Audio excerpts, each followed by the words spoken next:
sini saya akan menjelaskan review penelitian artikel saya.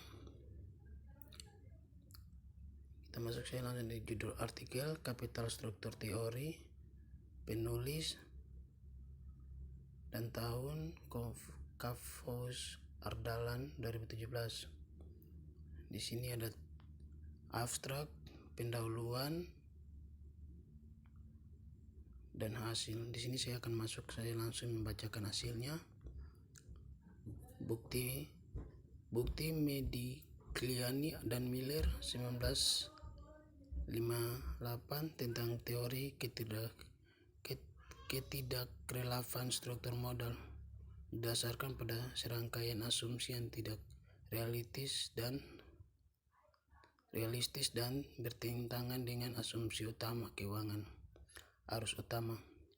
Makalah ini menunjukkan bahwa berdasarkan asumsi bersama bahwa tujuan perusahaan adalah maksimalkan harga saham, bukan maksimalkan nilai perusahaan dan utang berisiko, maka struktur modal menjadi relevan. Dan oleh karena itu, terdapat struktur modal yang optimal bagi perusahaan. Makalah ini oleh karena itu dimulai dengan maksimalisasi harga saham sebagai tujuan perusahaan dan menganalisis pengaruh terhadap harga saham sebagai akibat dari peningkatan proporsi utama berisiko dalam struktur modal perusahaan. Ini menunjukkan bahwa setelah kenaikan awal harga saham, pada titik tertentu harga saham mulai turun. Hal ini menggambarkan bahwa terdapat struktur modal yang optimal bagi perusahaan. Artikel 2. Judul artikel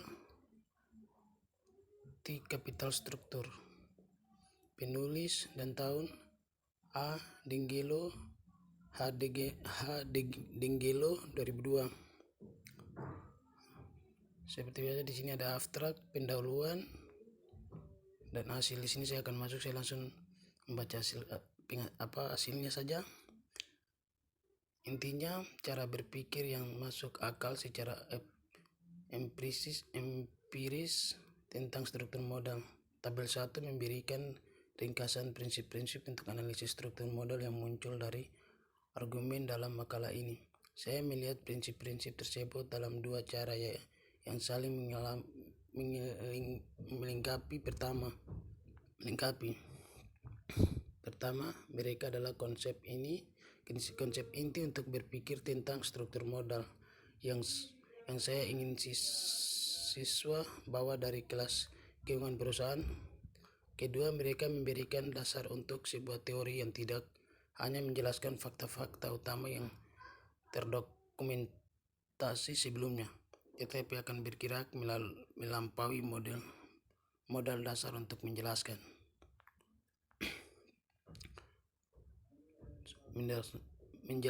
nuansa berperilaku struktur modal dunia nyata. Landas kritis untuk berpikir tentang struktur modal perusahaan fokus pada akses pendanaan yang dapat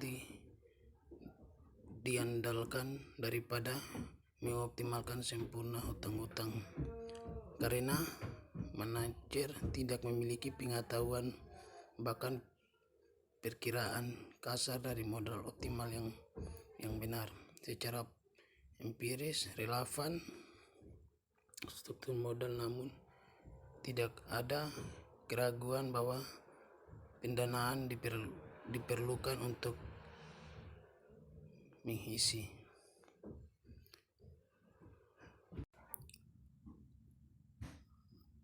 Review artikel 3. Judul artikel Capital Structure and Transition on Free Volume Ordered by Profit. Penulis dan tahun M. Ardinis 2019. Abstrak. Di sini ada abstrak, pendahuluan, dan hasil. Di sini saya akan saya di hasilnya. Berdasarkan hasil analisis regresi pertama pada penelitian ini dapat diketahui bahwa struktur modal tidak berpengaruh terhadap profitabilitas perusahaan. Struktur modal berpengaruh positif terhadap nilai perusahaan dan ukuran perusahaan.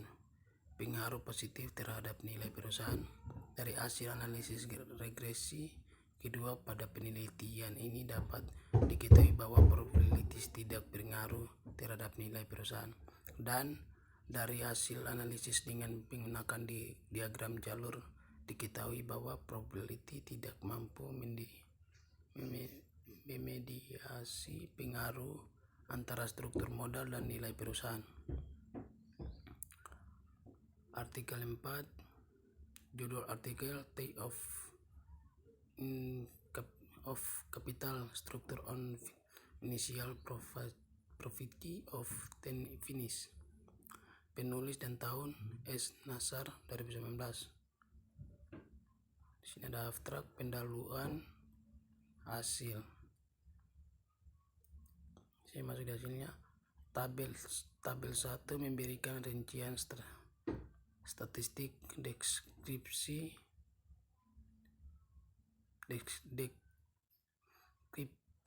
dari variabel yang digunakan dalam makalah ini.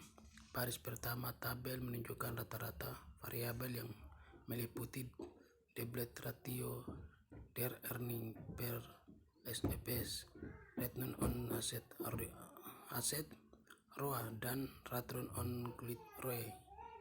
Nilai rata-rata masing-masing adalah 46,5, 28,0,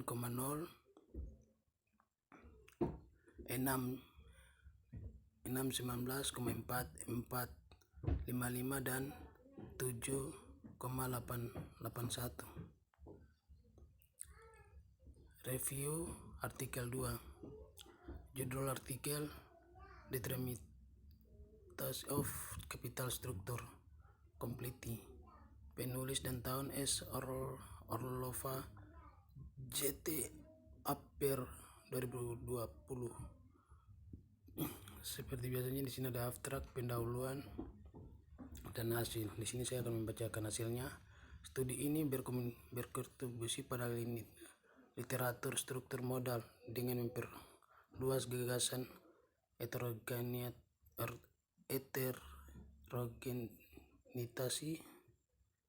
utang ke struktur modal dengan menganalisis kompleksitas struktur modal dan komposisi modal. Kajian tersebut menambahkan beberapa faktor yang sebelumnya tidak disebut dalam literatur sebagai penentu kompleksitas struktur modal, antara lain ketergantungan terhadap pembiayaan eksternal, kebutuhan leverage, dan deviasi dari target leverage, kapasitas dan biaya kebangkrutan akses.